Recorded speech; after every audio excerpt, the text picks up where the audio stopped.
आजकल सागर वाले जंगल में रहने वाली लोमड़ी और काली बिल्ली को कोई बढ़िया शिकार नहीं मिल रहा था, इसलिए दोनों भूख से पागल हो रही थी। लोमड़ी अपनी गुफा में बैठी पक्षियों को पकड़ने की योजना बना रही थी। काली बिल्ली भी वहां आ जाती है। मियाओ, क्यों रे बहन, क्या तेरा भी हाल मुझ जैसा है? कब से मांस नहीं खाया, मैं तो सूख कर कांटा हो गई हूँ। हाँ काली बिल्ली बहन, मेरा भी यही हाल है। अब तो पेट में चूहे कूद रहे हैं, बड़ी भूख लगी है। मियाऊ। लोमड़ी, मेरे पास बड़ी अच्छी योजना है पक्षियों को पकड़ने की।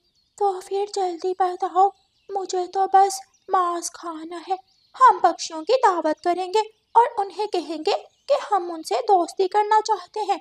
जैसे ही पक्षी दावत खाने हमारे पास आएंगे, उन पर झपट पड़ेंगे और अपनी भूख मिटा लेंगे। मियाओ। वाह वाह, मेरी प्यारी सहेली, क्या आइडिया है। दोनों खुशी से नाचने लगती हैं। लोमड़ी तो गाना गाने लगती है। आज खाऊंगी मांस, बरसों के बाद मिटेगी भूख। ला ला ला ला ला, ला ला ला ला ला। फिर काली बिल्ली जंगल की तरफ निकल जाती है और ऊंची आवाज में बोलती जाती है। मियाओ, आज दोस्ती का दिन है। पक्षियों, आओ आओ, हम दोस्ती करें। मियाओ। कालू जी, ये तो काली बिल्ली की आवाज है। चलो देखें क्या कह रही है वो काली बिल्ली। हाँ हाँ गौरी, चलो चलते हैं।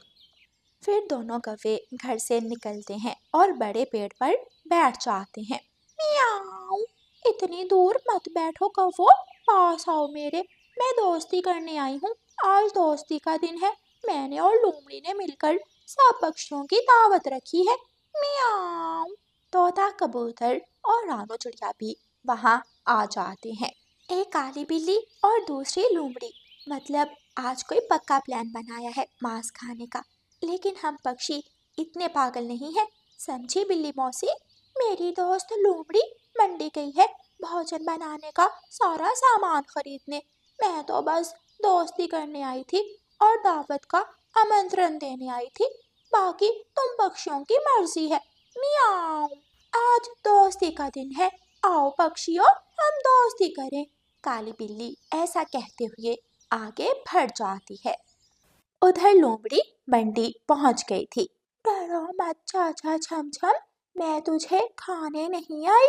दूर खड़ी होकर बताओ तुम्हें क्या चाहिए, पास मत आना मेरे। फिर लोमड़ी दावत का सारा सामान, सब्जियां और मसाले खरीद लेती है और सारा सामान एक टोकरी में रखकर गुफा की तरफ लौटती है। काली बिल्ली और लोमड़ी भोजन बनाने लगती हैं। दोनों भोजन बनाती हैं और साथ साथ नाचने लगती हैं। मियाओ। खाएंगी खाएंगी, आज हम सहेलियां मांस खाएंगी। मियाओ मियाओ। सहेली, आहिस्ता बोलो, ऐसा ना हो कोई पक्षी सुन ले। अब क्या करना है रानो बहन, क्या दावत खाने जाएं या फिर नहीं? पक्षियों, हम दावत खाने तो जाएंगे, लेकिन उन दोनों को सबक भी सिखा कर आएंगे। फिर रानू चिड़िया सब पक्षियों को अपना प्लान बताती है और वो सब हंसने लग जाते हैं। शाम हो जाती है, पक्षी गुफा के पास पहुंच जाते हैं। काली बिल्ली और लोमड़ी ने भोजन सजा रखा था और पक्षियों का इंतजार कर रही थी। सामने से पक्षियों को आता देखकर दोनों खुश हो जाती हैं। अरे, तुम सब वहाँ पेड़ पर क्यों बैठे हो? इधर हमारे पास आकर बैठो। लोमड़ी, हम तुम्हारे पास आकर तो बैठ जाएं, लेकिन पहले हमें वो सोने का अंडा तो दिखाओ। दोनों एक दूसरे की तरफ देखती हैं। चिड़िया, कौन सा सोने का अंडा? हमारे पास कोई अंडा नहीं है। हमें पता चला है कि तुम दोनों की गुफा में सोने का अंडा है। मियाओ। अच्छा अच्छा पक्षियों, तुम सब कह रहे हो तो मैं जाकर गुफा में देख कर आती हूँ। दोनों काली बिल्ली और लोमड़ी गुफा के अंदर चली जाती हैं। पीछे से पक्षी मिलकर खाने में मिर्ची डाल देते हैं और जल्दी से वापस पेड़ पर आकर बैठ जाते हैं। काली बिल्ली और लोमड़ी गुफा से बाहर आती हैं। पक्षियों, हमने गुफा के हर एक कोने में देख लिया, लेकिन कोई भी सोने का अंडा नहीं है हमारी गुफा में। अच्छा, अब तुम सब नीचे आ जाओ, हम सब मिलकर स्वादिष्ट भोजन खाते हैं। लोमड़ी और काली बिल्ली, हमें तुम्हारा क्या भरोसा, क्या पता तुम दोनों ने खाने में कुछ मिलाया हो जिसे खाकर हम बेहोश हो जाएं और तुम दोनों हमें खा जाओ। मुझे पता था तुम सब पक्षी ऐसा ही कुछ कहोगे। मैं और मेरी सहेली बिल्ली तुम दोनों को भोजन खा कर दिखाती हैं। दोनों आगे बढ़ती हैं और थाली में बहुत सारा खाना निकाल लेती हैं और भर भर कर खाने लगती हैं। कुछ ही देर बाद धमाका होता है और दोनों उछलने लग जाती हैं। मियाओ, मेरे कान जल गए, मेरा गला जल गया। हाय लोमड़ी, ये कैसा भोजन बनाया है तुमने? मियाओ। मैंने मैंने ये मिर्ची नहीं डाली, ये इन पक्षियों की चाल है। मार दिया, इस मिर्ची ने तो मार दिया। दोनों बिल्ली और लोमड़ी तेजी से भागती हैं और नदी पर पहुंच जाती हैं और पानी में छलांग लगा देती हैं। उधर पक्षी हंस रहे थे। वैसे हमें सारे भोजन में मिर्च नहीं मिलानी चाहिए थी, अब भला हम क्या खाएंगे? कालू भैया, जान बची तो लाखों पाए, चलें अब घर चलते हैं। पक्षी जंगल की तरफ उड़ते हैं। सुबह हो जाती है। लोमड़ी और काली बिल्ली ने तो वो रात नदी किनारे ही गुजारी थी। काली बिल्ली सहेली, अब तो मैं उन पक्षियों को नहीं छोड़ूंगी, खा कर रहूंगी उनको। फिर लोमड़ी काली बिल्ली के कान में कुछ कहती है और दोनों हंसने लग जाती हैं। फिर काली बिल्ली लोमड़ी के माथे पर गीला कपड़ा रखती है और उसे एक चारपाई पर लिटा देती है। हाय, मेरी सहेली, पक्षियों ने मेरी सहेली को मार दिया। सब पक्षी काली बिल्ली की रोने की आवाज सुनकर वहां जमा हो जाते हैं। काली बिल्ली बहन, क्या हुआ तुम्हारी सहेली को? मियाओ, कल की लाल मिर्ची ने मेरी सहेली के दिमाग पर असर कर दिया है।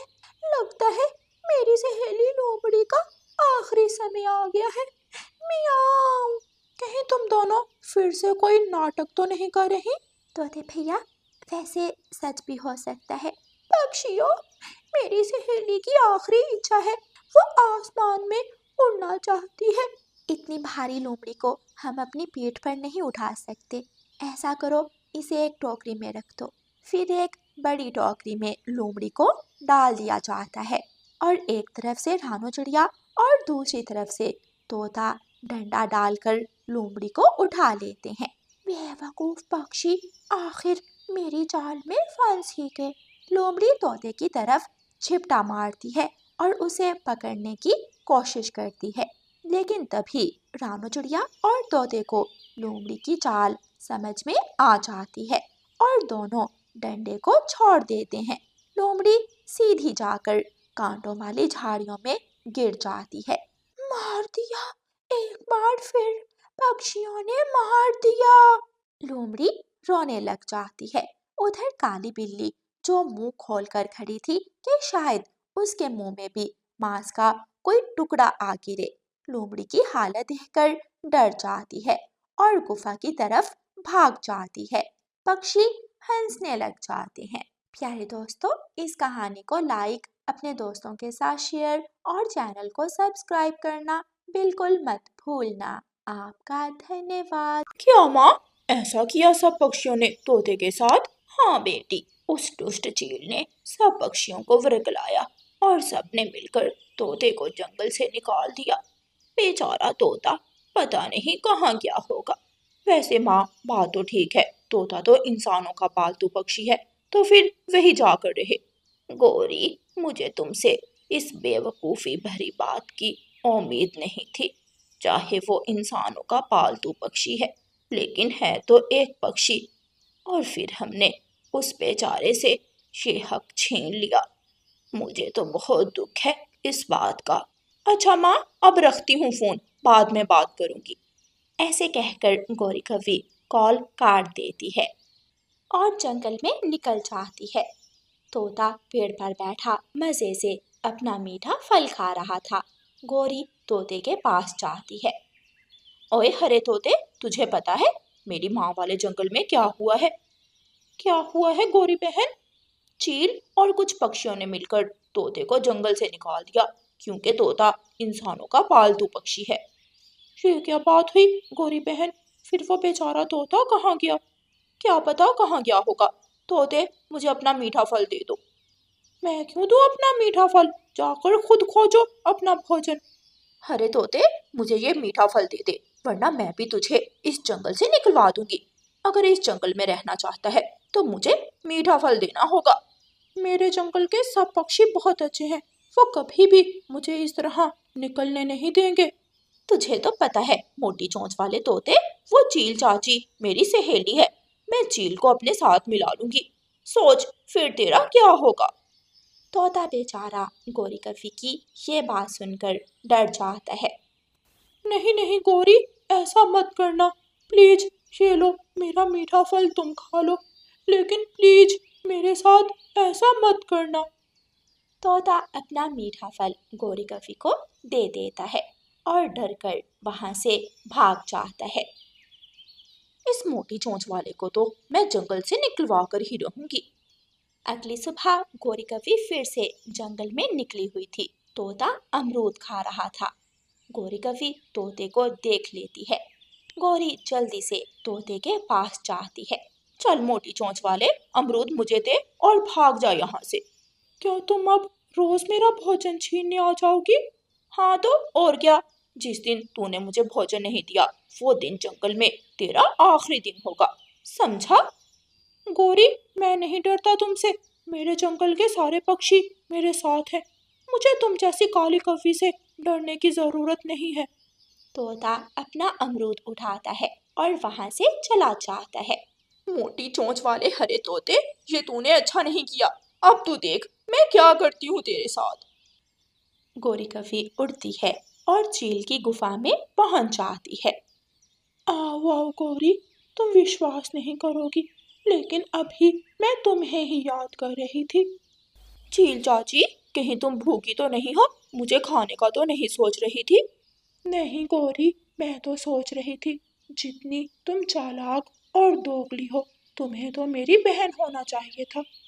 पता नहीं तुम कवि कैसे बन गई। चील चाची, ये तुम मेरी तारीफ कर रही हो या फिर बेइज्जती? जो मर्जी समझ लो। अच्छा बताओ, आज कैसे आई हो?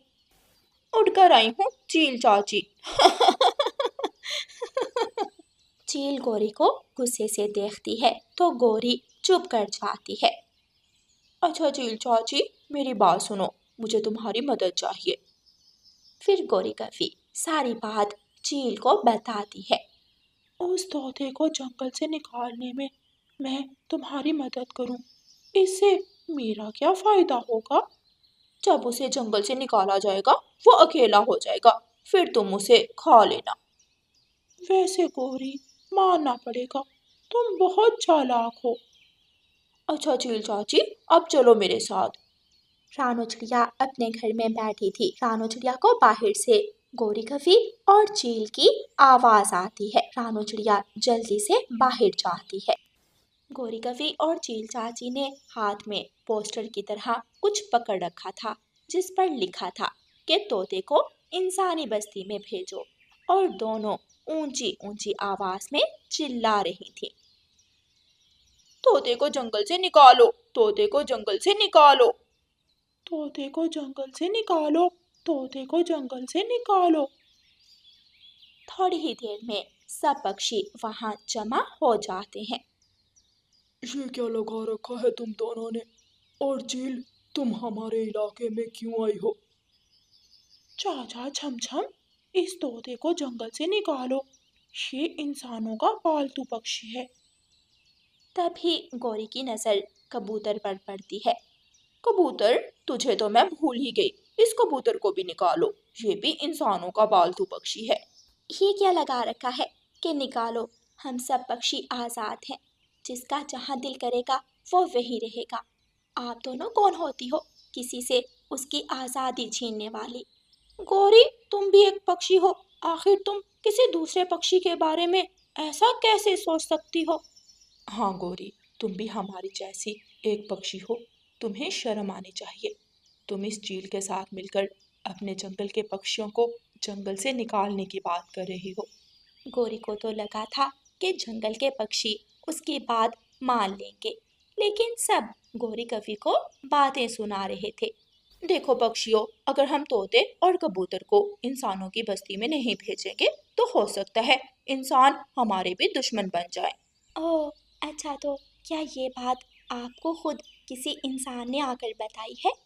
चील समझ जाती है कि जंगल के पक्षी इतने बेवकूफ नहीं हैं जो उनकी बातों में आएंगे। ये गौरी कवि तो पागल है। इससे पहले कि पक्षी लड़ाई झगड़े पर उतर आए, मैं तो पतली गली से भाग जाती हूँ। भला मैं किस किस पक्षी का मुकाबला करूंगी। देखो पक्षियों, चील मेरे साथ है, तुम सब भी मेरी बात मान लो। एक बार पीछे मुड़कर तो देखो गोरी। गोरी देखती है, चील तो वहां से भाग भी गई थी। गोरी, तुम जैसे पक्षियों का हमारे जंगल में कोई काम नहीं। निकलो हमारे जंगल से। सब पक्षी गोरी कवि को मारने लगते हैं। गोरी कवि को वहां से भागना पड़ता है। गोरी कवि अपनी माँ वाले जंगल आ जाती है। गोरी बेटी तब से रोए जा रही है, बताएगी नहीं कि हुआ क्या है। कुछ नहीं हुआ माँ, मुझसे मत पूछो कुछ। अब गोरी कवि अपनी माँ को क्या बताती कि कैसे पक्षियों ने उसे मार मार कर जंगल से निकाल दिया है। प्यारे दोस्तों, इस कहानी को लाइक, अपने दोस्तों के साथ शेयर और चैनल को सब्सक्राइब करना बिल्कुल मत भूलना। आपका धन्यवाद।